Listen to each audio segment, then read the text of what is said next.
Xin chào các bạn. Cảm ơn các bạn đã có sự quan tâm dành cho chủ đề nuôi dạy trẻ. Hôm nay mình sẽ chia sẻ một chủ đề về giá trị của việc chơi tự do đối với trẻ nhỏ tuổi nhà trẻ, mẫu giáo và cấp 1. Nếu bạn chỉ cần biết con số cụ thể về thời gian chơi tự do bao lâu trong ngày là tốt nhất cho bé mà không cần nghe phần còn lại, thì theo tài liệu mà mình được có, thời gian được khuyến khích là 3 tiếng chơi tự do mỗi ngày. Mình xin được bắt đầu. Mỗi ngày, ngoài lượng thời gian ngồi trên ghế nhà trường, theo nghĩa đen là ngồi yên trong lớp học, trong đó có thể là giờ giải lao là rất ngắn, thì thời gian các em ở trong nhà để chơi trò chơi điện tử, thêm vào khả năng là cha mẹ ngăn không cho con chơi ngoài thiên nhiên vì sợ dây bẩn các kiểu, thì trẻ em ngày nay hầu như không còn được lăn lê bò lết, không còn được leo trèo, được lấm lem, được vọc bùng sình, được cầm que, đào giun bắt ốc. Thì lấy 3 giờ đó ở đâu ra? Thực ra, trước thời điểm có dịch, thì mình cũng chỉ được 2 giờ mỗi ngày mà thôi. Nếu chúng ta không có thể cho con ra ngoài chơi 3 giờ hay 2 giờ, vì chúng ta đa số phải đi làm, vậy thì con sẽ được chơi tự do ngoài trời vào lúc nào?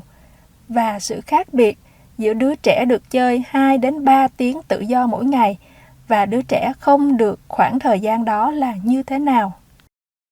Bây giờ hãy thử tự nhìn vào bản thân chúng ta. Mình là người sợ chân dây bẩn, lúc nào cũng muốn phải sạch sẽ, hay chúng ta có thể bước xuống ruộng mà không cần phải suy nghĩ đắn đo?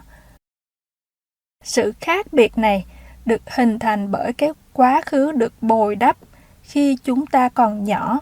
Chúng ta khi nhỏ đã được hòa mình vào thiên nhiên nhiều hay là ít? Các bé cũng vậy. Tương lai các bé như thế nào có một phần rất lớn chịu ảnh hưởng bởi những gì bé tiếp xúc ở tuổi nhỏ. Nói đến đây thì chúng ta có thể nghĩ là mình thích con mình sạch sẽ, mình không cần con mình thích bùng xình làm chi. Cái này thì mình sẽ để cho các phụ huynh trao đổi với nhau ở trong phần bình luận.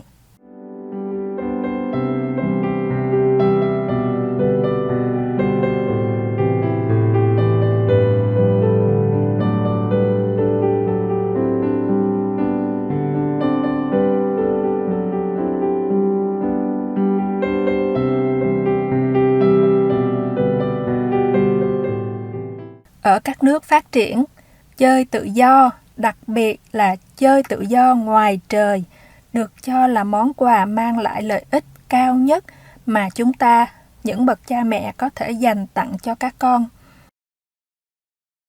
Sự vận động của bé thông qua quá trình chơi tự do có tác động tích cực lên nhiều thứ, từ tính sáng tạo, kết quả học tập ở trường, cho đến sự ổn định về cảm xúc. Phụ huynh chúng ta cần nhớ rằng trẻ nhỏ cần rất nhiều thời gian để chơi, dù là chơi trong nhà hay ngoài trời, thì mới có thể phát triển toàn diện được. Chúng ta có thể nói rằng chúng ta không có thời gian vì chúng ta phải đi làm. Thì mình cũng sẽ để việc này cho mọi người trao đổi với nhau trong phần bình luận. Các bạn có thể đọc bình luận của nhau để xem có ý kiến nào phù hợp với gia đình của mình hay không. Theo quan sát của mình, đối với những bé tuổi nhà trẻ đến hết cấp 1, tại một sân chơi ở công viên Richmond, thành phố Mountain View, thì những bậc cha mẹ châu Âu thường chỉ ngồi tán gẫu với nhau sau khi dẫn con đến công viên, chứ họ không chạy theo con của họ. Khi bé còn nhỏ và cần phải trông chừng, các phụ huynh này thường bảo con là con có thể chạy chơi, nhưng con phải chơi ở chỗ nào mà mẹ có thể trông thấy con.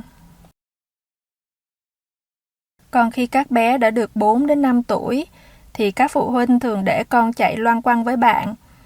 Có thể thấy là các bé rất thích được tự do chơi mà không có cha mẹ lẻo đẻo đi theo sau.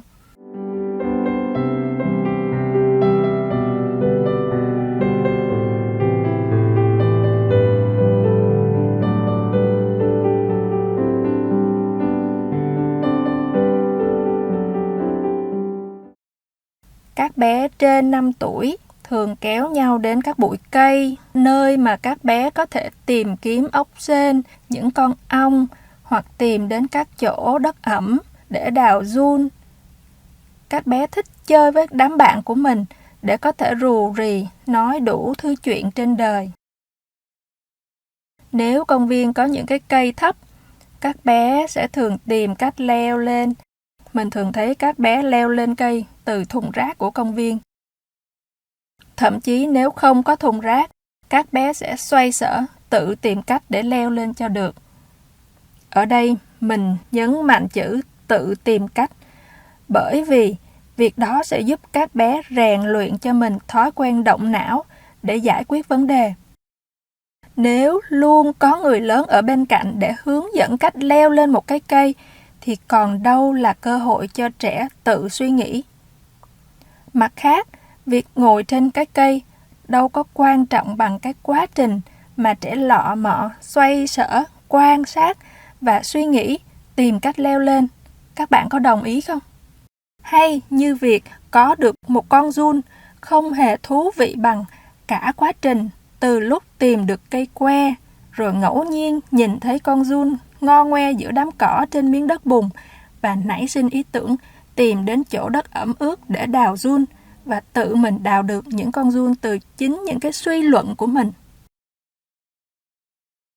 Trong khi chơi tự do, việc thử nhiều cách mang đến cho trẻ cơ hội nếm trải cảm giác thất bại.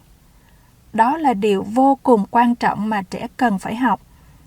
Việc chấp nhận sự thật rằng cách này không được, thôi chắc phải thử cách khác, rèn cho bé khả năng ứng biến, khả năng mềm dẻo trong cách suy nghĩ.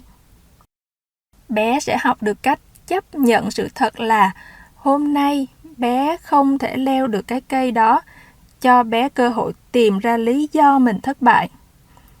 Bé sẽ nhận ra là cậu bạn mà leo lên được cái cây đó đã học lớp 2 và cậu ta khá to cao hơn so với mình.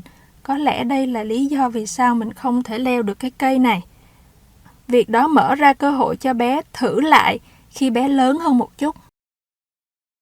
Mở rộng điều này, đây chính là một phần trong khái niệm về trí tuệ cảm xúc, nghĩa là làm sao bé quản lý được cảm xúc của bé, nghĩa là làm sao tiết chế được sự buồn bực, cơn cáu bẳn hay sự thất vọng, như trong trường hợp này là khi bé không thể leo lên được cái cây kia. Tất cả những điều này chỉ có thể xảy ra khi chúng ta cho bé cơ hội được chơi tự do, nghĩa là chúng ta không can thiệp, không hướng dẫn. Đến đây chúng ta có thể hỏi, vậy lỡ bé ngã làm sao? Vậy thì chúng ta thử lật ngược câu hỏi này rằng sẽ như thế nào nếu bé không bao giờ được vấp ngã? Và nếu bạn là một phụ huynh đã có con, đã ngã dập cằm, u đầu, thì bạn sẽ nói gì? Xin mời các phụ huynh để lại ý kiến riêng của mình ở phần bình luận.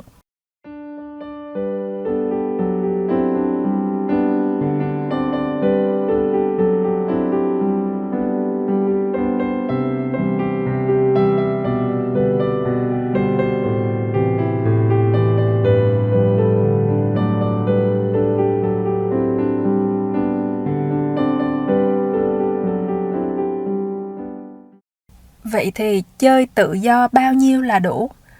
Ở một số nơi, đặc biệt là các nước châu Âu, có các trường mẫu giáo mà trẻ con sẽ ở ngoài trời hầu hết thời gian ở trường, kể cả khi có tuyết.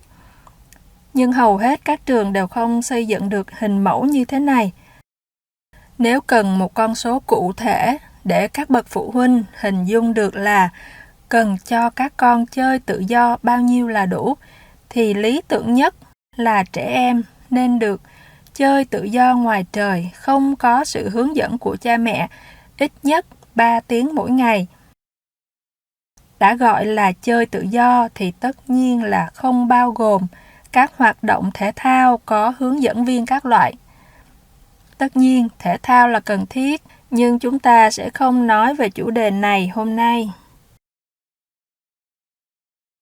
các phụ huynh ở công viên Richmond mà mình quan sát được trong vài năm, đúng thật là dành ra 1,5 đến 3 tiếng mỗi ngày để con họ được chơi tự do.